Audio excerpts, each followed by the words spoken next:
Hi, welcome to Vlogmas. Do I look different? I just came back from my trip, and I will definitely be having some travel videos, but I learned something while I was out, sort of like a step-by-step how to get something done, and so I wanted to get this out and basically before I forgot exactly what I did. And this is a video of how to do scary things successfully.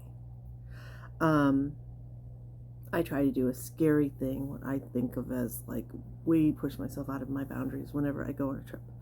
And I try to do them. I mean, it's definitely not a daily basis thing. It's not a monthly basis thing. But yeah, I try to do scary things and try to push myself frequently. And so this trip, I went on a cruise, and we went to 5 different countries. We were supposed to go to 6. The 6th one was canceled due to weather. But I mean, amazing. But the thing is, it was an 11-day cruise, and there were 5 days in different countries, and then the other 6 were basically on the boat, stuck with the same, like, I think there was less than 2,000 people on that boat. And that's a little rough. And staying in the room all the time was a possibility. I mean, I read two books, and I watched more TV than I watched in I don't even know how long. By the way, very impressed with Morocco getting as far as it has in the World Cup. There's my proof. Anyway, so I try to do scary things, and the scary thing I tried to do, and okay, I'm going to get rid of it. I mean, I basically killed it. And again, that sounds braggy, but the circumstances, this is why I'm saying this is how you can do something scary and successful. For the first time ever, I did karaoke. Yeah, singing in public. Oh my God. No, I don't have a video of it. No, I'm not going to show you what I did. No, you're not getting a sample. No. But here's why it was successful. This is how it works. These are like key steps. And I realized after I was like, God, that went so much better than I thought it was going to, because like the stars aligned and everything that possibly could have been making it an easier experience for me was there. First of all, again, I was on this cruise. It was like, I think 3 days left. So I did keep running into the people that were in the room in passing. They would like, I mean, you know, this is what's hard for me to think about with being on the cruises, because I mean, I told people point blank, I felt like I was being monitored, because people would talk to you or see you or something for like 2 seconds and remember you. And I mean, they are very social group type people. Normal. Sorry, I mean, you're not supposed to use words normal and abnormal, but I mean average. So they're used to having social groups to talk to people. Who is that? That's Poppy. Cats are very glad to have me. Oh, Pansy's like hugging all over me. Anyway, so they want to recognize people. So, you know, yes, the people in the room would be like, hey, afterward, but it was only for 2.5, 3 days.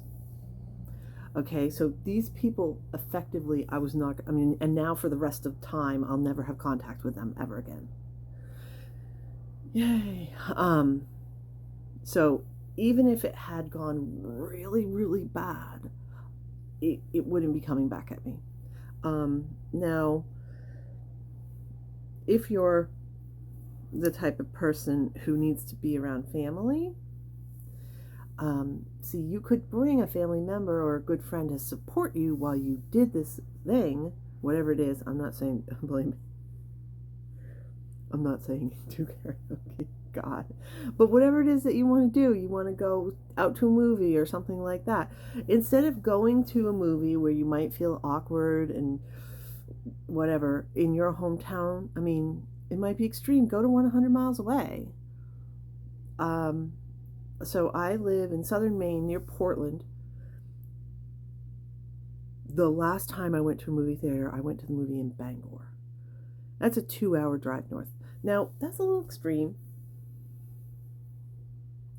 but I don't go to movies, and yeah. So I didn't want to run into somebody I knew, and that's far enough away. Hello. That's far enough away. Come on up. Oh, start of the show. Say hello. And it's like, no, I won't. Anyway. Go away. Do it somewhere where you're not going to be around people that you're ever going to have to interact with again. The other thing, as far as this, like this specifically, this was something I was doing, and this was something that was like really open for judgment. Could not be better. Because now, if you're gonna sing in public, karaoke singers, how should I put this and be kind, can be terrible. And I think that the people that I was like, they were there doing, I mean, it really did give me a shot of confidence that, I mean, if they can do it, then Jesus, I could do it. They were probably, I'll be generous, probably started out as average karaoke singers, but the cruise I was on had a free open bar, and they had been drinking a lot. So I was like, I have a half an hour before I have to do anything, and nobody's around, and I'm not interested in getting on sunscreen and go and sit by the pool some more or whatever, and plus there's way too many people up there. So karaoke bar is usually empty, and it's a walk to get there. So I mean, at least if nothing else, walk there, turn around, walk back. It's killing some time. That's what I was thinking. As I was walking to the room where they did it, there was somebody walking back the other direction. I heard them singing. I was like, oh my Lord. It was just totally, I mean, otherwise I was the person that I'm terrified would be there listening to me, right? I was like, oh God. And the person who had been in the room just started busting out laughing because, yeah, it was that bad. Drunken people. And I get to the room, and then I finally saw what they were trying to sing. It was a Beatles song. They didn't have the tune. They could read, it's karaoke, read the words. They were out of sync. I mean, it was a nightmare. And I went over and I walked next to the bar, because there's a bar, it's cruise bar and everything. And the bartender is giggling. And I'm like, oh my God, it really is that bad. And he's, in there. And so I was like, okay, this is horrible, but I don't have to listen to this very long. It's really bad.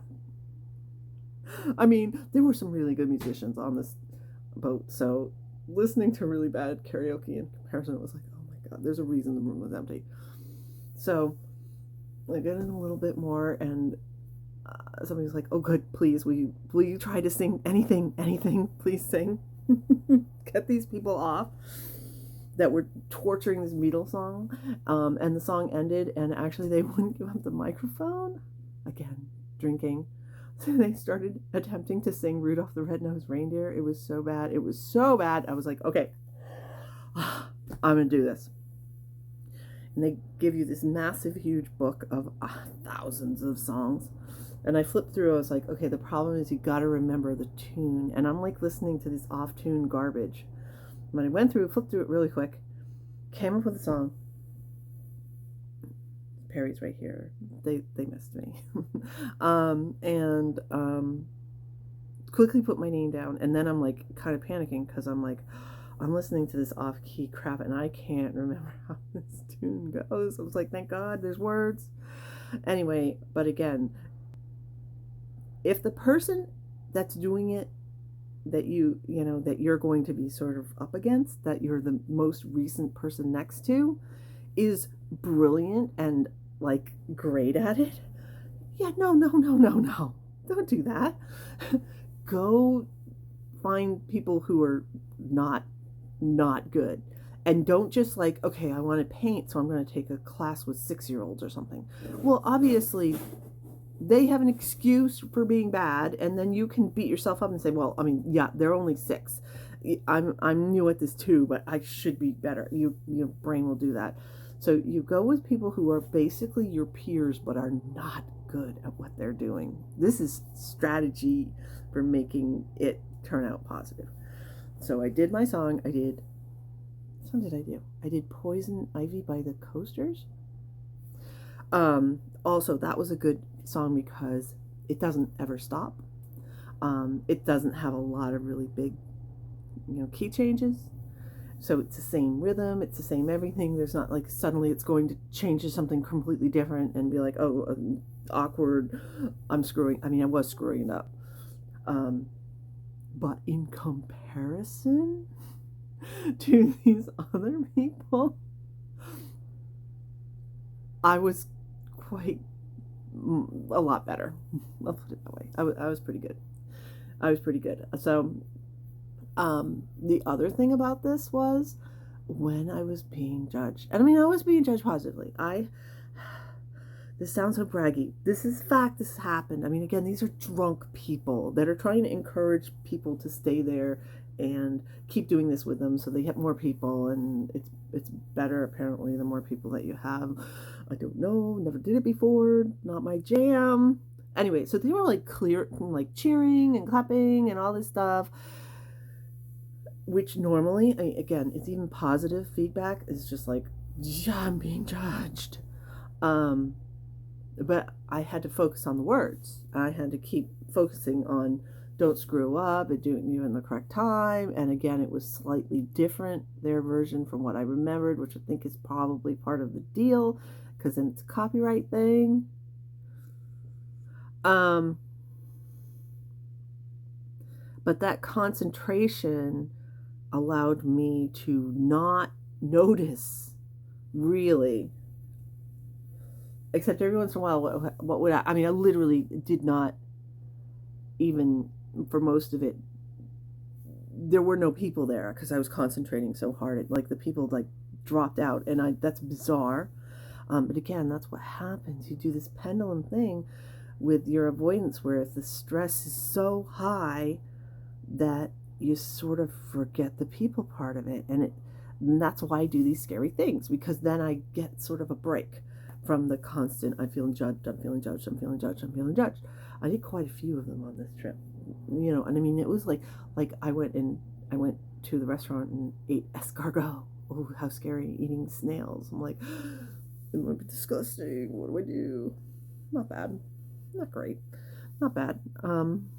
Definitely had worse stuff. Definitely had worse stuff like, frozen food from a grocery store or something. Anyway. But that's how you do a scary thing successfully, and why. Because it will stretch you. It'll give you a break from the constant, I mean, I've been going over it and trying to be like, it's okay. And it's okay because, again, these people are never going to talk to me again. I'll never have any contact with them. I'll never run across them ever in the world, ever, ever, ever again. Probably I will see people that look similar to those people, and I will have a jolt every time I see them. But that's okay. It's not the same people. That's huge. Because for me, I'm affected by judgment less if it's people that I'm not going to have contact with, then I'm affected. I mean, obviously, I put up these videos where I would never tell this to somebody like I knew and talked to. Never. Mm-mm. I might say I did it. That was it. I would not explain why it bothered me. And probably because I did well, and that would be their next question. Were you okay, or did you really suck? And then I would have to brag, so I would not be able to talk about it. So probably this is the one and only time I'll ever talk about doing this in my life, because it's anonymous online. Perry, he's very happy and he's very fluffy and he's got lots of fur. You're gonna tickle me up. Say hello again. Say hello. Isn't he a good boy? Actually, Percy's around here too. It's been ages since I've even seen him. He won't. He's basically afraid I'm going to stuff him in a box and put him in a car. So he's like, no. Anyway, but he might come over. Cats like me. See if I can pretend to focus. Yeah, the focusing is go to a place that you're not going to run into people that you would ever have to interact with again. Make it something that is difficult enough for you that you have to focus on it, because that will drop some of the avoidant personality disorder stresses out, because you will be so overridden with, I need to focus on getting this done, that you will not be focusing on the micro expressions of the people across the room. And also make sure that what you're doing is not something that is being compared to experts. But, in my case, it was really lucky because they really were bad. So, if you can carry a tune, in a tin can, it would have been better than these people. So, therefore, if I'm going to be judged, it's going to be judged positively, which does impact me massively, but it's not as devastating as negative. And now I can say, check it off my list. I have done this. Woohoo, I did a scary thing. And see, now this one I'm like, oh, I'm going to shut up. I can't say this.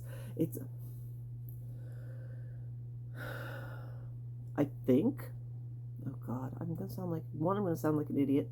Second, I'm going to sound disingenuous, but I think it's like I'm a little proud of myself for doing this scary thing. And that's very rare, and I can't take much of it. Right, Barry? Because it will collapse back onto itself. And then it'll do the normal avoidance cycle. You sort of start feeling okay, and then, you need to normalize. You got to be in this medium thing. So you'll be okay, and then you'll drop it right down. This is really weird. It's like a visual echo in this camera. What's going on? It's probably been, nothing like getting caught in a deluge in a rainforest to mess up a camera. Anyway, that's coming. You'll see that. So that's how you do it. That's why you do it. And that was a scary thing I did. And it was really, really short also in amount of time. I mean, I don't think I was definitely not in that room for 10 minutes. And it was probably closer to like maybe 8 minutes total. I was there and then I was gone. It was like bolt goodbye. And unfortunately, like I said, I made enough of an impact because there were so few people around there. There's Poppy. They're everywhere. They're everywhere. That the people did kind of be like, hey, you, but again, you can, that's the thing about being on a cruise ship. You can always claim, oh, I got to get to this, that, or the other. I got to get over there. I got to go. Nice to see you, but I got to get going. So you don't get stuck in conversations. Yeah. Anyway, plus now I'm like not as pale. And that will also now give a sort of neutral topic of conversation for the rest of the winter. Why are you not fish belly white? Where'd you go? What'd you do? Oh, yeah, I was, I saw Mayan ruins. I saw this, I saw that. And I don't have to talk about myself, really. I'm talking about other places. See, it's all part of a big plan of how to avoid being judged and how to avoid talking about myself believe it or not, out in the real world, and yet still push myself so I'm not static. And it's also another sort of benchmark. That's a weird way of putting it, but seriously, in time, I can say clearly there was a point when I had never done karaoke ever, and then I did it, and I've done it, and I never have to do it again. And there we go. So it might seem like everything is stuck and I'm treading water and it's never going to get better and all this other stuff. But I did do something different, and there is difference out there. And, some people can just do massive radical difference and do it easily. Even with avoidant personality disorder, it might be stressful. They might have a massive negative reaction to it just directly afterward, but they can do things that are different and changing on a permanent basis in their life a lot better than me. I don't. I do these other things. Right, Perry? Oh, he wants attention. I think I'm rambling, per usual. But yeah, that's if see, and I wouldn't even say this is like a goal setting thing of how to change your life. It's more like this is a one-off. Do this scary thing to remind yourself that you can do things. And set it up in a way that you're most likely going to be successful. And if you're not successful, then it doesn't matter because nobody's going to judge you. Oh, by the way, the holes are from Percy trying to climb. I mean, what's in these? Somebody was asking. Can you even see? No, of course I pull one that you can't see. There are these cute, these things in here. And then I have the craziest junk. This is a drawing that my kid did. And what else is in here? Oh, this is a painting that my kid did. And there's pictures and, stuff like that. Oh, what is this? This is all to do with my son. Mostly in this box. Can you see that? It's probably backwards. Dear Mommy, God help me. What does this say? It says, I love you more than the stars above. Isn't this cute? So this is the crap that's in these boxes. I shouldn't call it crap. This is the stuff that I keep that's in these boxes. Most of it's actually pictures and not stuff. So that's ironic that I pulled a stuff box versus a picture box. Anyway.